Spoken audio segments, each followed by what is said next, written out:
Bryson, film this. Horizontal, please. Sam, for being on the show today. Forget it, practice. Not vertical. Oh, I thought I'm so sorry.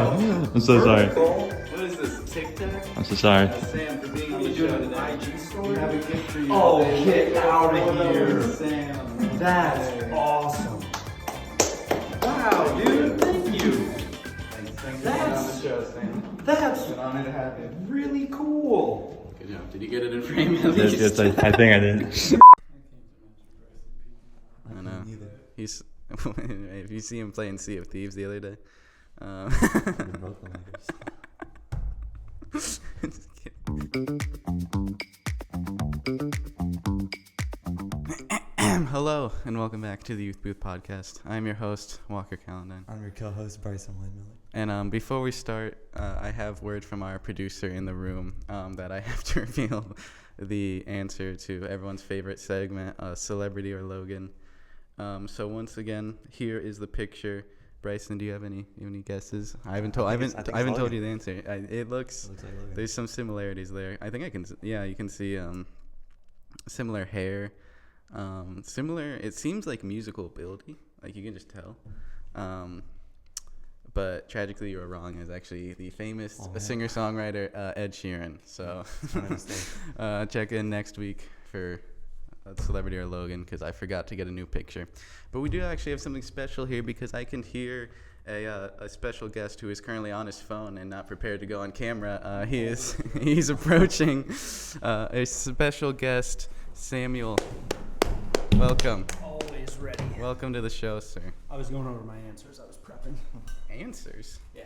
Okay. I was up all night. Oh my gosh. I was up all night trying to get the questions because I forgot we had to do them. Anyway, welcome to the show. Feel free to introduce yourself to the people who don't know. I am Sam. Correct. They put themselves in chairs apparently 6 inches taller than me. I'm not actually. You're also really far away from your mic, so get a little bit closer. A little bit closer. There we go. I'm in the low chair, but I'm Sam. Yes. Low chair Sam. So we have some questions for you today, Mr. Sam, and we're actually going to be doing it a little bit differently. I know you didn't watch the episode with Dawson. That's okay.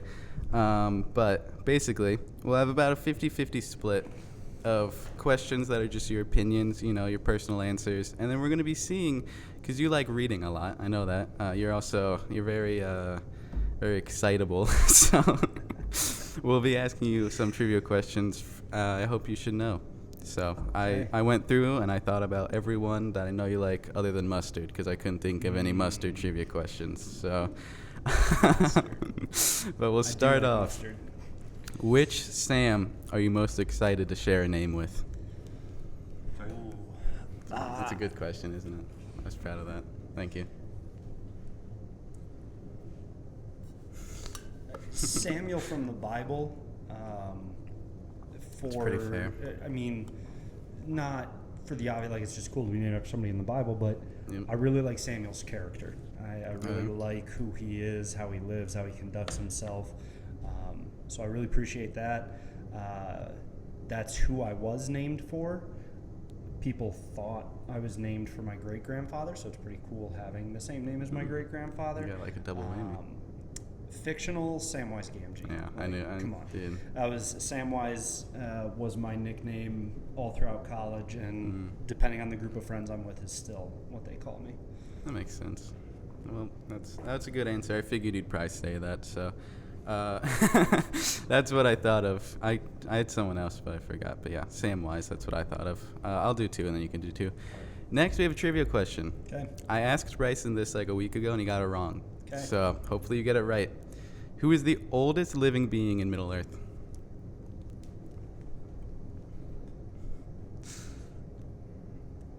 Dude, what if we stump him? It's a book question. That's a good question. You didn't know it because you never read the books. Yeah. I think I want to say. You got it. I want to say either Galadriel or Elrond. But it might be. Oh, why can't I think of his name? The wizard, the wood wizard. I can picture him in the movies. It might be him, but I'm gonna go with my gut instinct and say Elrond. Tom Bombadil. Tom Bombadil. Yep. Okay. So all right. So it was Yeah. at least he was my. You were dark there. horse. I mean, was it is there. probably the weirdest chapter in the whole books. I remember Yep. reading that and being like very confused about what was going on. But yeah, All right, Tom I'm at Bombadil. least- okay. You were there. I was you just didn't have the there, name. I didn't. It is a weirder one. I didn't pull the While trigger. you're going up, Oh, it's, my it's bad. under Sam. Sorry. Yeah, you're I good. should have pulled the trigger on Bombadil. Stall for a second. Yeah, you got it. Do that one. I think that's the one we're on. Or this one? Yeah. Okay. Who's your favorite non-biblical author? Yeah. C.S. Lewis, hands down. No Really? No doubt. C.S. Lewis, absolutely. Fiction, nonfiction, no doubt. Man, that's. I would have guessed. I mean, yeah, Lewis is up there. I've only read one C.S. Lewis book, like 10 years ago. That Not 10 years ago. That hurts my heart and soul. I've never read. I read Lion, Witch, and the Wardrobe, and didn't read any of the other ones. I've read that whole series, The Chronicles of Narnia, more times than I can possibly count. I read each of those books once a year. Dang, I didn't even know. I don't even know how many there are. I thought Lion, Witch, and the Wardrobe was the only Okay, one you for a don't know little how bit. many there are. How many are there, Bryson? Is it 3? Nope. Oh, man. You don't know, Dawson, you've let's never go read off. them. Let's go off Dude. camera, Dawson. No. Oh my goodness. 7. Hey, there we go. Harry Potter fact: if you don't know the answer, always say 7. That's the rule in Harry Potter. Every number. I think I've read one of them. I think it was the first one. Lion, Witch, and the Wardrobe. No, Lion, Witch, that's and the Wardrobe's not first. 3rd, right? What's first? I don't know. I just know the Lion, Witch, and the Wardrobe was written first. right. But All it's right. 3rd. Well, get now you there. know what to get 'em for We'll Christmas, We'll Dawson. get there. Silver Chair's not first. Silver Chair. I didn't even know that was a book. Great one. What It's a then? great one. I'll read them for you. Next, Bryson. Alright, this one you want me to do? The one under. Just go Alright, down. Sorry. What sweet treat did the White Witch give Edmund? Turkish delight. I was like, Sam, if you get that wrong, then you are the biggest fraud on the planet. That would have been horrible. Even right I, after I say C.S. Lewis. even We I didn't knew even talk about Turkish C.S. Lewis's delight. nonfiction. I mean, his fiction's brilliant, but Problem of Pain, Abolition of Man, The Great Divorce. Yep. Never read any of those. I won't lie. I didn't. If you asked me how many names I could, or how many C.S. Lewis book names I could say, He also, now the only like C.S. 2. Lewis I've never read is he also wrote several sci-fi, like science fiction books. dude, you didn't read the sci-fi ones? I didn't read the sci-fi ones. I'm getting more Need into to track sci-fi it after down. Dune. Sci-fi books are really cool. Next, you might have already answered this. What book have you read the most? You can do biblical and non-biblical if you want. Okay. Biblical book that I've read the most, probably James. Fair. I absolutely love the book of James for a plethora of reasons. Okay. James in the New Testament, in the Old Testament, probably Joshua. Hmm. Not necessarily, I don't know if I'd say Joshua is my favorite Old Testament book, but it would be near the top, and it's one that I've read. I like Joshua. multiple That times. one's fun to read. All right, non-biblical book. What have I read the most? It's got to be in the Chronicles of Narnia. I assumed. The Last Battle or Prince Caspian. Is the last battle the final one? Yes. That would make sense. Okay. Just had to make sure. But there are. It's funny. My mom was visiting a few weekends ago, and Adeline and I had this conversation. We were just naming the book, like, what are the books that you read over and over again? And so some of the books. Here's one that I'll even go outside of the realm of, like, not even a Christian author or anything, but Huh? The Outsiders by S.E. Hinton. I have read that multiple times. It's I fantastic. think I've heard of that. I've read The Martian by Andy Weir. You talk about science fiction. That I saw the movie. I think as his introductory novel to the world was astounding. To consider that was his rookie attempt, and that was excellent. I've probably only read that one like 3 times. Ender's Game. I've probably read Oh, I have heard of half that. a dozen times or more. Lord of the Rings I've read multiple times. That's impressive, because it's a thick book. Silmarillion I've only read once. That is all. That's the most impressive thing you've done. I'm just gonna say it. Lord of the Rings, I've read all the Lord of the Rings books multiple times. The Outsiders, The Martian, Chronicles of Narnia. I've got some fiction or non-fiction books, like historical books, that I love that are very fascinating that I've read multiple times that you wouldn't even remotely recognize the titles. A good book is like an old friend.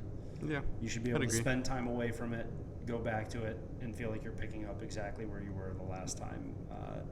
The Redwall series, I've read all of the Redwall books multiple times. So that was a really nice answer. Good job. Well, not good job. That sounds weird. Thank you. Yeah. I've been working my whole life towards good that. answer, Sam. No, I'm trying. The only book that I've read multiple times, because I just like really started reading like a year ago. I've read the first Harry Potter 3 times now, I think. The second one twice, and the third one like 3 times or something, and all the other ones twice, because I've read through it. I've read through it start to finish twice, and I'm reading through it start to finish again. What are the Christological themes in Harry Potter? Okay, you're not the one asking the question here, Sam. I'm just gonna throw that out there. Bryson, ask him what are the Christological themes in Harry Potter. Death and resurrection. Death and resurrection. That's the most obvious one. Okay. Fun fact, I have a quick little thing. So you like Harry Potter, right? Yeah. Okay, you know how in the first one, I told this to Bryson once and he said he didn't care, but so you know in the first book, you remember the centaurs, how they predict, you know that they predict Harry's death in the first book, they predict the 7th book ending, because they you know how they're like the stars have aligned, you can't interfere. Basically, they predict in a huge timeline, like they know exactly what's going to happen, they just don't know when. So when they think Harry and Voldemort both in the forest, they see Harry dying in the forest. They just don't know when. So they just had the timeline wrong. Their prediction was not wrong. They just had the wrong time, because it happens in the 7th book. He walks into the forest and dies. I learned that, and I thought that was really interesting and a really good. I like that, because when people say she's made it up, it's like, no, it's right there. There's a plan. So yeah, here's the expanded answer to your question, Christological themes. So if I told you Big I had a pause. story of good versus evil, where there was a prophesied one who would be born, who would save. You've given me this timeline before. I remember we did it one week. Yeah, I mean, you can really lay out. So there's a prophesied one who will defeat evil once and for all. So evil tries to kill him as a child, fails. Yep. So he grows up, surrounds himself with a close group of individuals, continues to work against evil until it culminates with him choosing to lay down his life, and in doing so defeats the very essence of evil, even though evil thought it won in that moment, resurrects and kills evil once and for all. Well, she got all 4 of the houses from the one vision, the one dream, where all the monsters come out of the water. That's where she got inspiration for the houses. I'm pretty sure. It's a theory, at least. I've heard in she's never said this. Some people have said they've heard it from her. So it's like second. So understand that this is secondhand information. But I've heard a couple different people say that she is Christian and was trying to like put the gospel into the books, but she's never confirmed that herself. Yeah. So I don't know if that's just it's definitely very biblically inspired, though. You can tell by reading it. Now we have another. John Eldridge wrote a book called The Great Epic, and in it, John Eldridge argues that every work of fiction is biblical in its narrative. Next trivia question. I will be very impressed if you get this right, because it's not in book, it's out of book. Another C.S. Lewis one.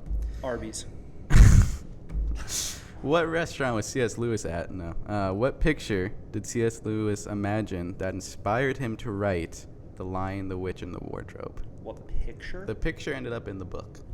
So he imagined a picture and inspired him enough to write it. If you get this right, I'll be very impressed. It was a girl standing in a snowy forest with a lamppost. No, right? Close. Fawn carrying Christmas packages and an umbrella, apparently.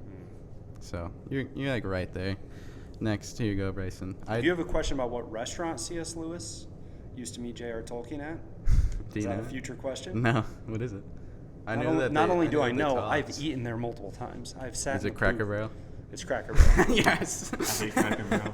Dude, the thought of going to Cracker Barrel with J.R.R. Tolkien and C.S. Lewis, like that's No, it's That'd be a sick, pub. dude. It's a pub in Oxford. Its real name is the Eagle and the Child, but it is nicknamed the Bird and the Baby. And I've had the opportunity to eat there several times.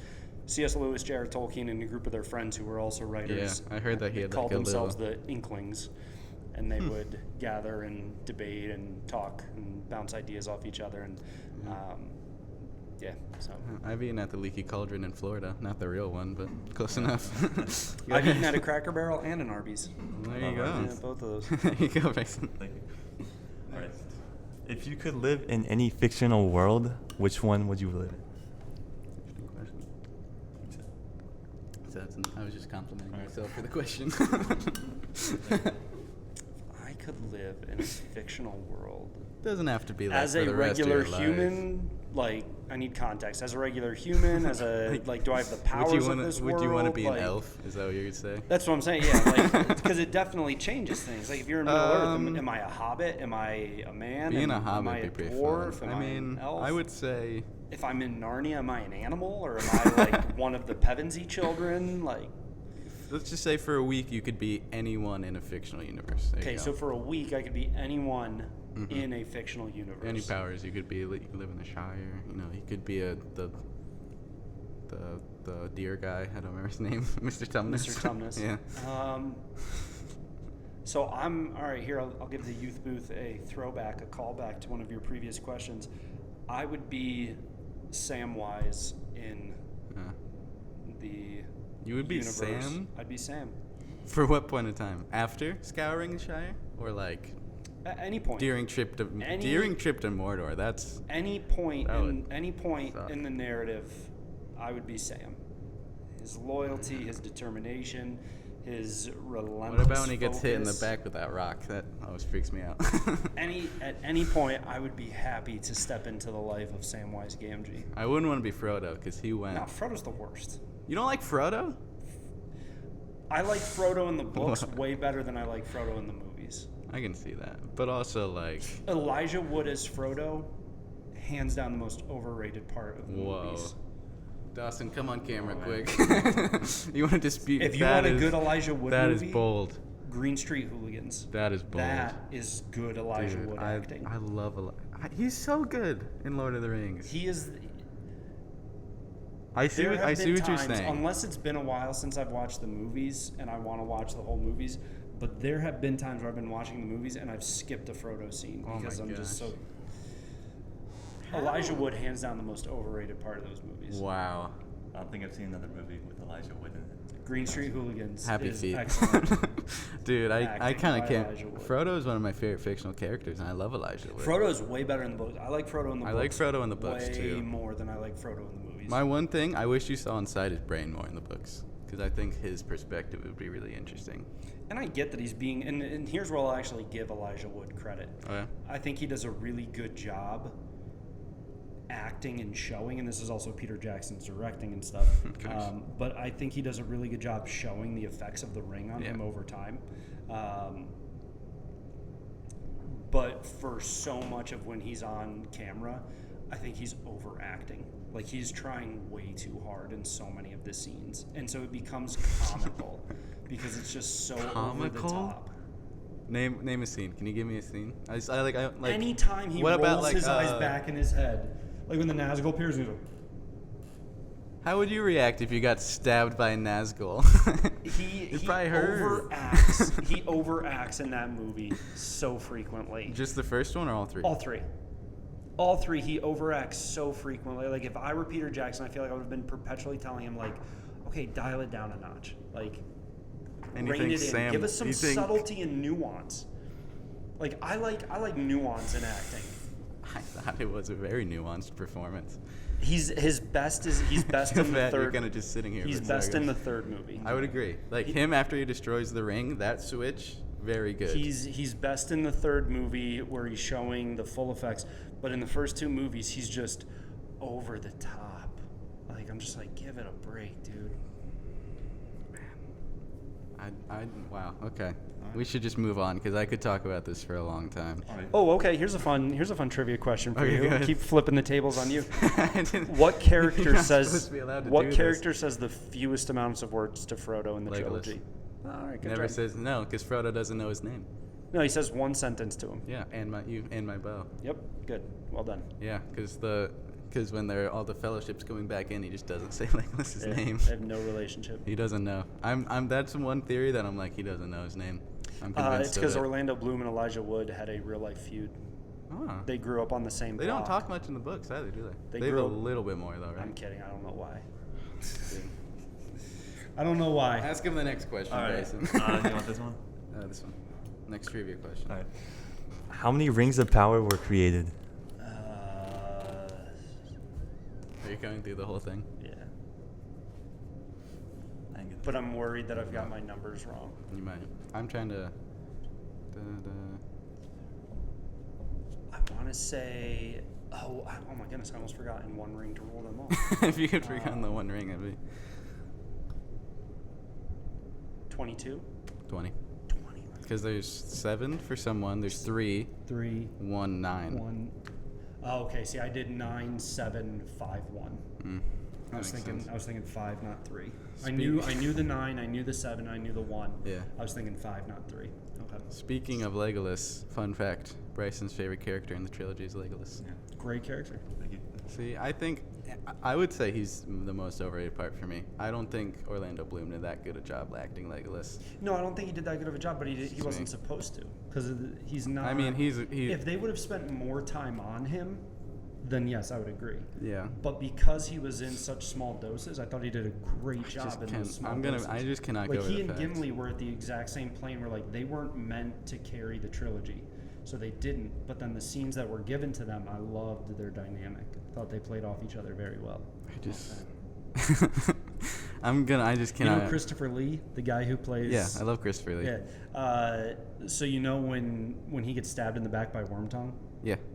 Well, that's extended edition. Right. I haven't Well, of seen course, it, but extended edition. Oh, you've got I to didn't watch watch extended edition. I've heard that it's not a good way to get introduced to it, but No, it's the best way to get introduced. oh to my it. gosh. So when he gets stabbed in the back, you know, Peter Jackson's giving the acting Yeah. direction to him and stuff, and he's like, okay, make this sound, react in this way, and Christopher Lee says, no, this is how I'm going to do it, and Peter Jackson's like, you know, why? And he's like, well, because that's what you're telling me to do. That's not what happens when you stab a man in the back. And Christopher Jackson's like, well, how would you know? He goes, Christopher Lee was a spy. Before he was an actor, he was a spy. He's the only member of the movie. He read The Hobbit every single year.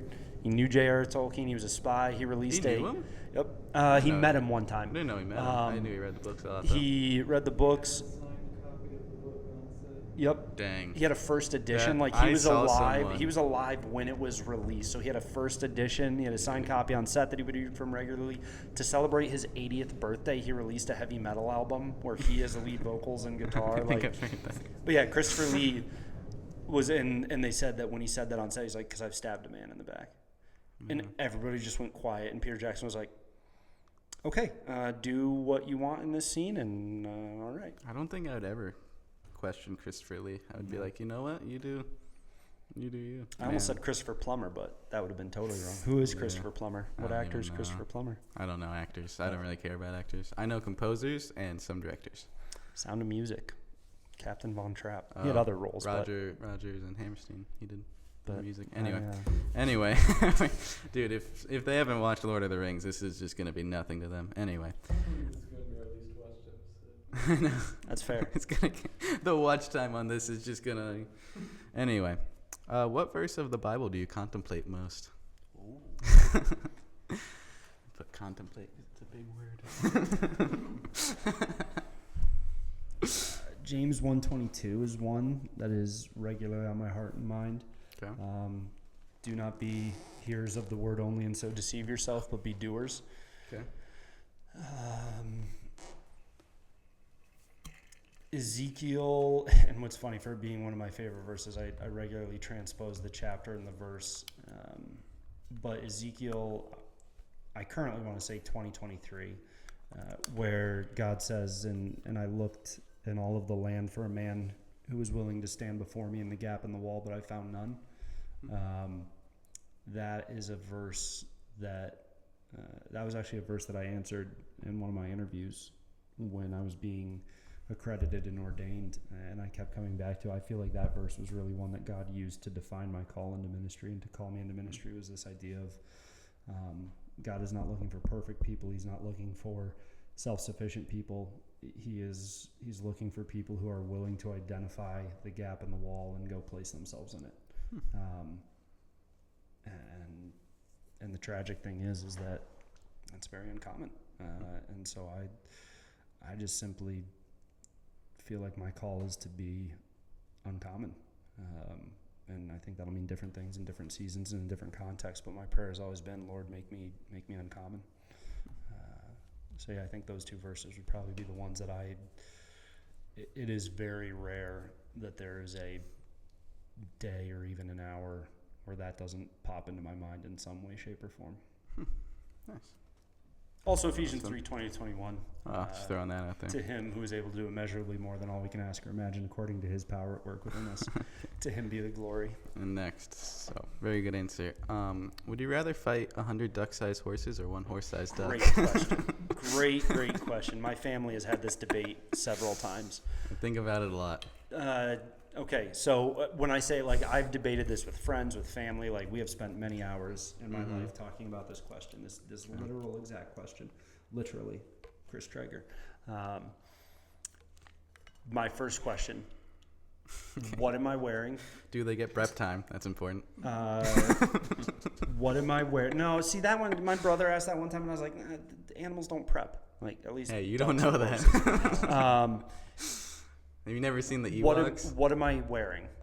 Like, is it right now they burst in through the door and I'm in flip-flops and shorts? Because that changes my answer. If you don't think animals prep, I don't think they also burst through doors. Absolutely. Animals burst through doors. Like, they know that they want to like, fight if you. all of a sudden animals just came pouring up, like they came pouring up that stairwell. See, that's what I'm saying. No prep time. Because if I'm okay, so no prep time. So I'm wearing exactly just right now. Okay, so right now, I would want to take on one horse-sized duck. Yeah, 100%. 100%. If I had closed-toed shoes on, if I had they're gonna nip your pants toes? on, no, because I would want to be kicking. Oh, that makes sense. I'd want to be kicking. That makes sense. So if I had closed-toe shoes on and I had pants on that would protect me from their biting and would enable me to use my legs more effectively, then that would change my answer. But in the here and now, right now, I would fight a horse-sized duck. Okay, yeah. You know, 100 duck-sized horses would be easier, but a horse-sized duck would be much cooler. They just keep coming then. They're gonna wear you down. But that fight with the duck would be epic. What if they like? Yeah, but if you go down against 100 horses, you're done. Those hooves, their teeth. I mean, horse teeth are strong. Horses Even if they're can little. kick hard. Do they have the same kicking ability? That's the question. It would be scaled down, I'm It would be assuming, but scaled, still yeah, that's commensurate right. with their size and their power. So still enough to, if you go down, you're in trouble. The fact that you answered that question as seriously as the which Bible verse do you contemplate most, I really appreciate. Okay, go ahead. All right. Why did the kids have to go live with the professor in The Lion, the Witch, and the Wardrobe? Because it was the Blitz during the war, and so they had to leave London. Yeah, air raids is what it said, and that's also right. I've heard multiple answers. World War II, basically, is correct answer. Go ahead, Bryson. Right. What? You spelled that wrong. What is your favorite thing to do in your free time? It's not spelling wrong. What is your favorite thing to do in your free time? Play with my daughter, read. Boring answer. I'm gonna have just Violet kidding. fight you. That's a good answer. Play with my daughter, read, work on house projects. I love woodworking. I love things like that, and so. Okay, that's good answer. Okay, if you get this right, we only have a couple questions left. I know we've been going for a while, but I didn't expect us to talk about Lord of the Rings for so long. What yes, street? You did. Yeah, I know. Your questions have been Lord of the Rings. Dude, I'll have you back on where it's just me and you, and then we can just talk for a while. Let's talk Lord of the Rings. What street do the McAllisters live on? Oh, that's a great question. If you get this right, I'm trying to remember. I think someone tells Santa was the question or was the answer. Yeah, he does. I can picture the scene. So this is Kevin McAllister from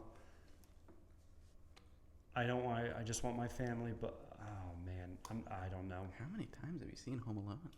Oh, dude, at least once a year for the last Okay, I'm just gonna. 20 years of my life. This might go down wrong. I think Home Alone's kind of overrated. I think there are way better Christmas movies out there. I think your face is I'm just gonna overrated. say it. Do you like Home Alone?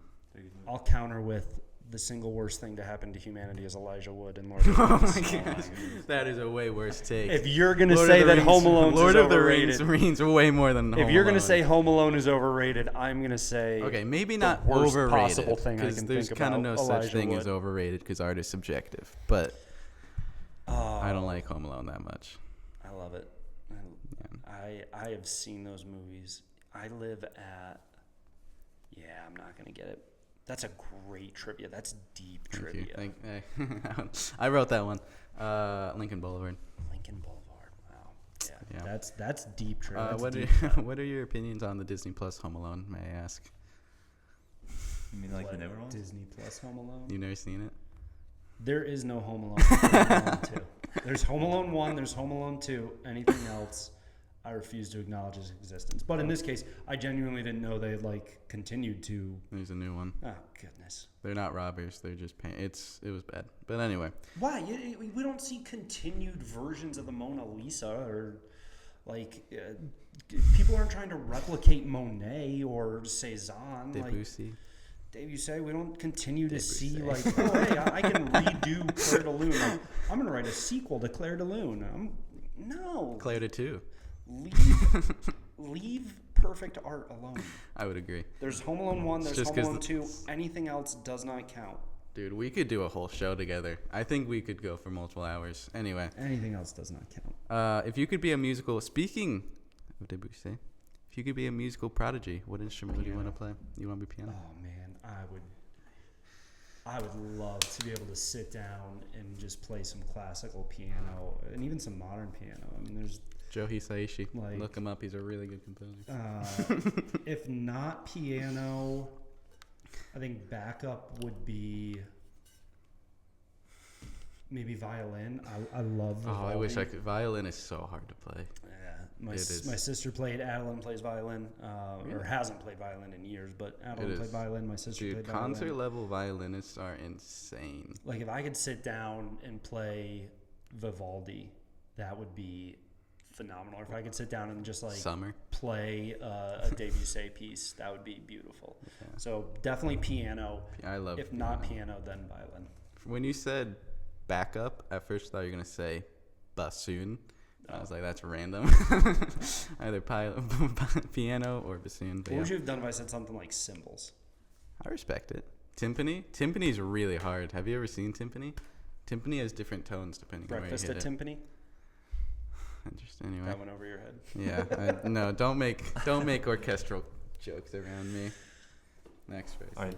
What type of pizza does Kevin order in Home Alone 1? Plain cheese. That's too easy. Too easy. Way too easy. Just act like we didn't ask that Yeah. one. All right. Who's your favorite fictional character? Spider-Man. This is impossible. I said Frodo's up there for me. Especially Elijah Wood Frodo. Samwise would be in the top 3. Reepicheep would be up in the top. You don't know who Reepicheep is. Which is Sounds like you need to fix that. If I were to guess what Um, Reaper Treep was, it'd be like a talking bear or something. Talking animal, not bear. Oh. Oh man, favorite fictional character. Thor. I love Thor. Sherlock Holmes. Mhm. Speaking of books that I've read Sherlock Holmes. My goodness, I don't know how many times I've read You're going Sherlock back and Holmes. answering the old questions again now. Yeah. Yeah, I could. There's no way I could give you a single top one. That makes sense. Yeah, I would say I said Dumbledore last time someone asked me this because I just really like Dumbledore. I think he has a really nice story. I like Boromir a lot. Boromir makes me really sad every time I think about him because I'm like, man, that's just really rough. Boromir and Faramir, their dynamic in the books is so much better. But that's also why I say you need to watch the extended version of the movies, because Boromir and Faramir and their relationship with their dad and their relationship with one another in the extended films is incredible. I cried the first time I read that when he dies. And it's like Aragorn didn't tell anyone. I was like, man, that's really good. But anyway, I could go deeper. Bryson, who's your favorite fictional character? You said Toothless, didn't you? I'd probably be Finn the Human. From Adventure Time? Yeah. Okay. Fair enough. I don't know what that is. You've never seen Adventure Time? It's a show. It's a really good show. And final question. It's not on here, but I just thought of it because you were talking about classical music. Who's your favorite composer? Probably Debussy. It's pretty good. You like Mozart? Everyone likes Mozart. Yeah, I mean, you know, the big names are like Beethoven, Bach, Mozart, but Vivaldi and Debussy are the two who get the most playtime. What's your favorite season of Vivaldi? I think spring. Spring, yeah. I love the work he does with the storms and how he uses the instruments for the thunder and the lightning and the wind, and the pacing of spring is really incredibly composed. Well, Sam, thanks for being here. It was an honor Thanks to for have having you. me. Other than we'll have you back again when Bryson's on vacation some week, and we can debate Elijah Wood as Frodo apparently, and talk more about classical music apparently, because I've never really George talked. Clooney No. as Batman is better than Elijah Wood as Frodo. Oh my gosh, dude! Get off. Go. No, Get out of here. I don't mean that. Yeah, you better not mean that, dude. Okay, thanks for being here, Sam. Yeah, take your chair. Just leave it there. Dude, what like the scene at the end of Fellowship when he like decides to take the ring? That's a great scene. No dialogue whatsoever. On Mount Doom after the ring's destroyed. He's off the pod. No, we're not done yet. We'll talk about it after. No anyway, yeah. So we have to wrap this up because we went for 36 minutes. Good job. Wait, what did you share it with the class, Sam? He's done. He's on his phone again. Okay. Thank you everyone for listening. I just got news. Actually, our first episode came out, and Bryson, do you know who did not comment on our first episode? No. The one and only Logan Wilson did Logan. not comment on our first episode. So in 6 weeks or whatever when this comes out, I expect to see a comment from Logan. Yeah. But anyway. You know, Walker? What? Send them off. I will. Elijah Wood is a great actor. Goodbye, everyone.